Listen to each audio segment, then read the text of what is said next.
If you are a Christian, you are about to begin a fascinating journey. In the next 10 minutes, it will become clear to you that your belief in God is delusional. The problem is that your delusion, combined with the delusion of billions of other religious people like you, is hurting us as a species. It does not matter if you are a fundamentalist Christian, a moderate Christian, or a casual Christian. Your delusion is hurting us. The goal of this short video is to help you look in a mirror and understand the delusion of Christianity. Once you can see what is going on, the hope is that you will be able to start healing your delusion. With each healing, we make our world a better place. How do we know that Christians are delusional? In this short video, we will look at the Mormons, the Muslims, and the Christians together, and it will be very easy for you to see the delusion of religion. Let's start with the Mormons. A quick story can help you to understand the kind of delusion that we are talking about. One night, Joe was sitting in his room praying to God. Suddenly, his room became exceedingly bright.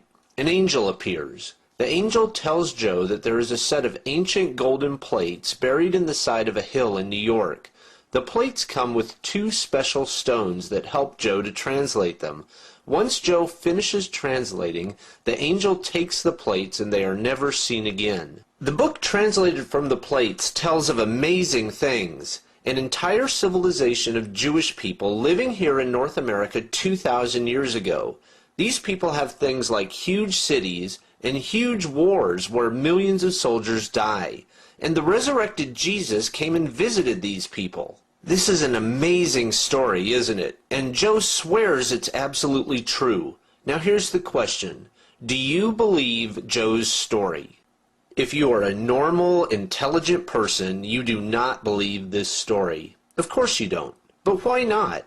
Why is it so obvious to you that this story is a fairy tale? First of all, you look at the evidence. There were not millions of Jewish people living in North America 2,000 years ago building cities and waging wars. How do you know that? Because there's absolutely no evidence for it. There are no ruins of the cities. There are no battlefields where millions of people fought and died. It is obvious that the book is lying. Second, you compare Joe's story to any other fairy tale. This story talks about the magical angel, the magical golden plates, the magical seer stones, the magical disappearance of the plates. These things are all imaginary as Jack's magical beanstalk. The entire story is make-believe and we all know it. Now here is the fascinating thing.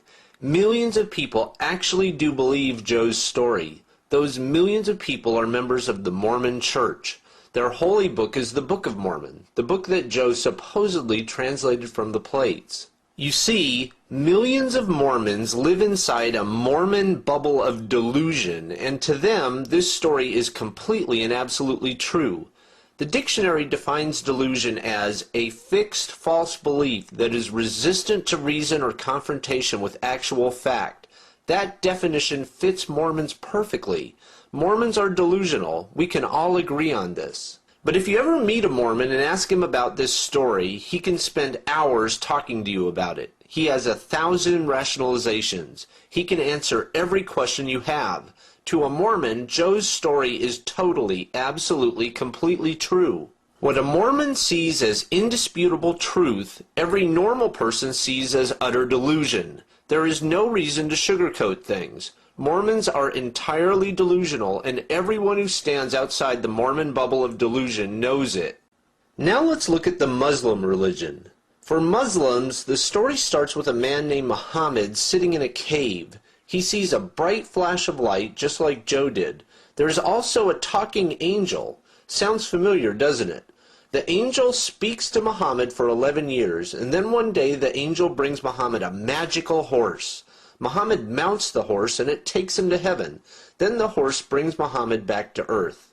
Everything that the angel told Muhammad was recorded by scribes and became the book that we know today as the Quran. Now here's the question.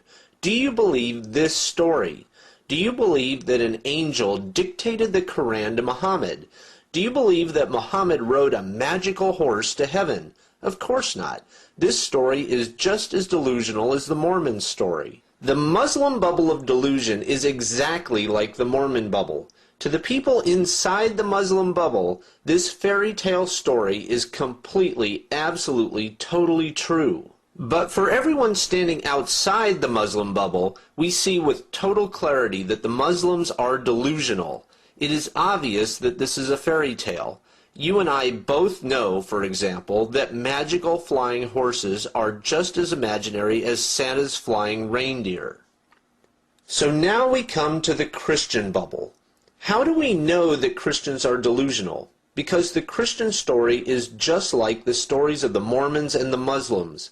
In the Christian fairy tale, a magical ghost inseminates a woman named Mary. She gives birth to a magical son named Jesus. A magical star leads people to the baby. Jesus performs many magical miracles, which happen to leave behind no evidence whatsoever. Jesus dies, but 3 days later he is magically resurrected. He magically appears to many people to prove his resurrection, but then magically he ascends into heaven, never to be seen again. All of this magic, along with the remarkable lack of evidence, makes it obvious. This is a fairy tale, just like the story of Jack's magical beanstalk. Here is the thing that I would like to help you understand. The 4 billion people who are not Christians look at the Christian story in exactly the same way that you look at the Mormon story and the Muslim story. In other words, there are 4 billion people who stand outside the Christian bubble, and they can see reality clearly. The fact is, the Christian story is an imaginary fairy tale. If you are a Christian, you should now be able to see what is happening. As a Christian, you completely reject the Mormon and the Muslim stories. Why? Because they are fairy tales and everyone knows it. You know that every other religion is delusion. Now simply recognize the obvious. The Christian religion is exactly the same. All the people inside the Christian bubble are just as delusional.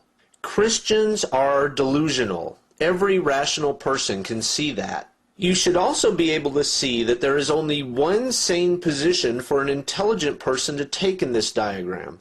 By standing outside of all of these religious bubbles, you free yourself from delusion. Why do you need to heal your delusion? Because all of these religious bubbles harm us as a species. A planet full of delusional people is not healthy. Just look at how Christianity skews your thinking. The delusion of Christianity makes you outrageously superstitious. Chances are you believe in the power of prayer, even though every valid scientific study shows that prayer has absolutely no effect. The belief in prayer is complete superstition. The delusion of Christianity radically devalues human life. We routinely send soldiers into battle with the message that it's okay to die because once you die you get to go to heaven. In reality, heaven is completely imaginary. The belief in heaven is delusional. The delusion of Christianity replaces rational thought with dangerous mythology. For example, 60% of adults in America believe that Jesus will return and destroy our planet. Myths like these grossly skew your thinking about the future of our species. They also slow scientific progress. The list goes on and on. The delusion of Christianity forces you to discard rational thought in many parts of your life. Your irrationality hurts us all. My goal here is not to criticize you for your religious beliefs, but instead to help you recover from your delusion. The solution is straightforward. Simply think about your delusion and it will fall like a house of cards. Thinking is the solution. If you will turn on your brain, the depth of your delusion will become obvious to you, and you will be able to start down the path to recovery. You can begin your healing journey right now. For example, ask yourself, why is it that every scientific study shows that prayer is a superstition? Why is it that you, as a rational human being, would believe in a completely imaginary place like heaven? Why would you believe in a being named God for whom there is absolutely no empirical evidence? Think rationally about your religion and you will quickly see how delusional it is. With luck, the bubble of delusion that surrounds you will burst and you will become a normal, healthy human being.